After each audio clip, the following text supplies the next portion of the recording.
Greetings to one and all in the name of our Lord and Redeemer Jesus Christ. ఈరోజు మన ధ్యానాంశము cross as endurance. ఇటీవల సంవత్సరాల్లో ముఖ్యంగా Covid తర్వాత ప్రతి ఒక్కరి దృష్టి కూడా హెల్త్ అండ్ ఫిట్నెస్ మీద మళ్ళింది.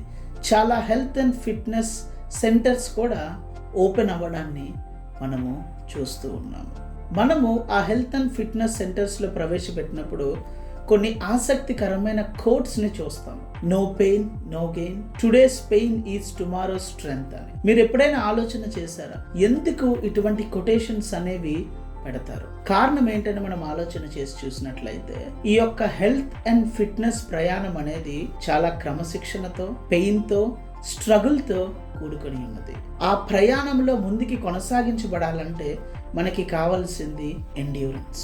ఎప్పుడైతే ఎండ్యూరెన్స్ని మనం కలిగి ఉంటామో ప్రస్తుతం కనిపించే బాధని మనం చూడలేము, కానీ రానున్న కాలంలో సంభవించే భవిష్యత్ హోప్ని మనము చూడగలము. క్రైస్తవ విశ్వాసం అనేది వ్యాప్తి చెందింది శ్రమ మరియు బాధ మధ్యలో. క్రైస్తవ విశ్వాసానికి కేంద్రము సిలువ.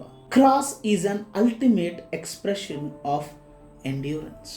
సిలువ అనేది ప్రేమ, బాధ, తిరస్కారము మధ్యలో వెల్లడించిన విశ్వాసపూర్వకమైన స్థిరత్వం. హెబ్రీయులకు రాసిన పత్రిక 12వ అధ్యాయం 1వ వచనాన్ని మనం చూసినట్లయితే, విశ్వాసమునకు కర్తయు దానిని కొనసాగించువాడునైన యేసు వైపు చూచుచు మన ఎదుట ఉంచబడిన పందెములో ఓపికతో పరిగెత్తుదాం. కాల్ బాత్ మాటలు మనం చూసినట్లయితే, endurance is not rooted in human strength but in God's grace. Amen.